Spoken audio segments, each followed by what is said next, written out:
뉴턴의 먼저 과학하는 방법이라고 되어 있는데, 이거는 여러분들이 아리스토텔레스하고 비교를 해보면 이해하기가 쉬워요. 여러분들한테 아직까지 한 얘기를 종합해보면 바로 이걸 거예요. 그리스 철학부터 내려오던 이런 전통들에서는 어떤 게 있었냐면, 우리가 자연현상이라고 하는 것들도 인간의 관점처럼 주관적으로 생각하는 경향성을 가지고 있었어요. 언뜻 들어서는 자연을 해석하려고 노력했다라고 하는 데에서는 의의를 부여할 수 있을지는 몰라도, 그런데 여기에 인간의 주관적인 개념이 들어가면서 자연에다가 인간적인 주관적인 경향을 덮어 써서 자연을 해석했다라고 하는 그런 모순도 가지고 있었어요. 다시 말해서 아리스토텔레스 예를 들어보게 되면은 좀 전까지 설명을 했던 자연스러운 운동, 이런 특수한 운동 관계를 두었던가, 또는 여러분들이 좀 전에 얘기를 해서 이해를 하고 있겠지만 어떤 인간처럼 목적을 가지고 물체가 운동을 한다라고 하는 바로 이런 목적론적 사상도 아리스토텔레스는 가지고 있었고, 그게 갈릴레이 때 많이 부서졌고, 그렇지만 그거를 최종적으로 이렇게 정립을 한 사람은 바로 여기에 있는 뉴턴이었던 거예요. 자, 그래서 뉴턴은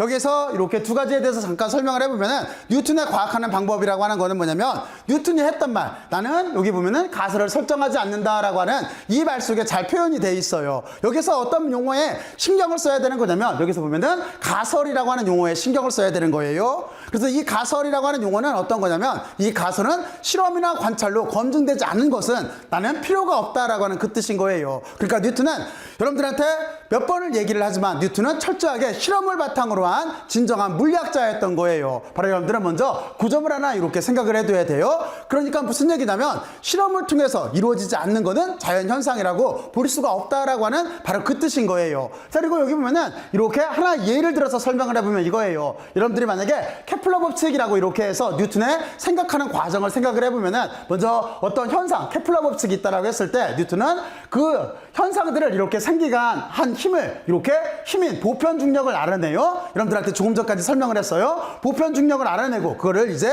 여기서 끝내는 게 아니라 이거를 수학적으로 표현을 하는 거예요. 다시 말해서 힘이라고 하는 자체는 거리의 제곱에 반비례를 하고 질량의 곱에 비례를 하고, 그리고 거기에 만유, 인력이라 상수라고 하는 보편 상수가 들어간다라고 하는 식으로 이렇게 표현을 해요. 그리고 나서 다시 한번 얘기하지만, 또 여기서 끝내는 게 아니라 그걸 바탕으로 해서 여기에 보면은 원래의 현상들뿐만 아니라 다른 현상들까지도 이렇게 설명해 낼 수 있다라고 하는 게, 이게 뉴턴이 가지고 있는 과학 구조의 특징인 거예요. 그러니까 여러분들한테 좀 전에 설명을 했듯이, 바로 우리가 여기는 만유인력 법칙이지만 F = ma라고 하는 식을 바탕으로 해서도 이게 물체의 진동이나 회전이나 파동이나 열현상이나 뭐 등등등 하는 것들을 다 한 번에 해결할 수 있잖아요. 바로 여기에 뉴턴의 위대성이 있던 거예요. 다시 말해서 자연현상에서 다르게 보이지만 이 본질적으로는 이렇게 하나의 법칙으로 다 해결을 할 수 있다라고 하는 게, 이게 뉴턴의 과학하는 방법이었던 거예요. 그리고 여기에 뉴턴의 위대성이 있어요. 그러니까 말 그대로 자연을 자연으로만, 인간의 의지가 끼지 않은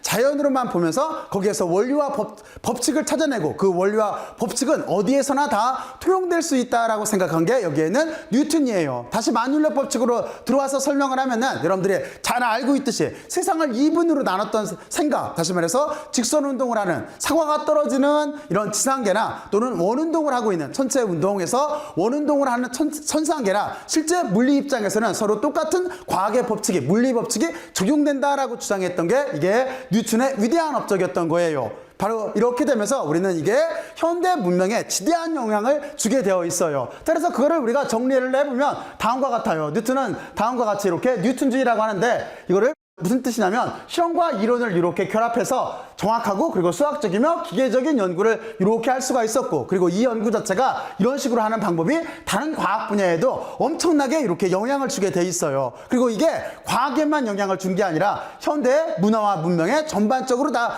영향을 줘요. 그리고 이거를 이렇게 이어받아서 프랑스 쪽에서 계몽주의라고 하는 사상을 만들어내요. 그러니까 영국 입장에서 보면은 실제는 현대 이렇게 합리적인 생각 또는 과학적인 생각이라고 하는 거는 뉴턴이 생각했던 실험 정신과 여기에 이제 수학을 결합한, 이론을 결합한 바로 이런 정신으로 자연을 이해를 하자라고 하는 거예요. 그런데 이게 프랑스로 넘어가서, 그리고 또 하나 나폴레옹이 그때 세상을 왔다 갔다 좌지우지할 때였기 때문에 이 힘을 바탕으로 해서 세상으로 쭉 퍼져나가면서 계몽주의 사상이 퍼지게 됐던 거예요. 구조는 바로 이런 식으로 되어 있어요. 자, 그래서 여러분들은 다음과 같이 이렇게 여기에다가 뉴턴에 업적하고 이걸 이렇게 정리를 해놨는데, 여러분들이 만율력 법칙을 생각을 하면서 그리고 또 하나 F 이퀄 MA라고 하는 역학의 법칙을 생각을 하면서 이거를 산수로서 기술하려고 하는 게 아니라 이게 도대체 그리스 시대부터 쭉 내려왔던 이런 인간의 지적 욕구 그리고 생각하는 방법 그리고 인간이 가지고 있던 관념을 어떻게 바꿔놨나 하는 거에 대해서 여러분들은 한번 심도 있게 생각을 해봐야 되는 거예요.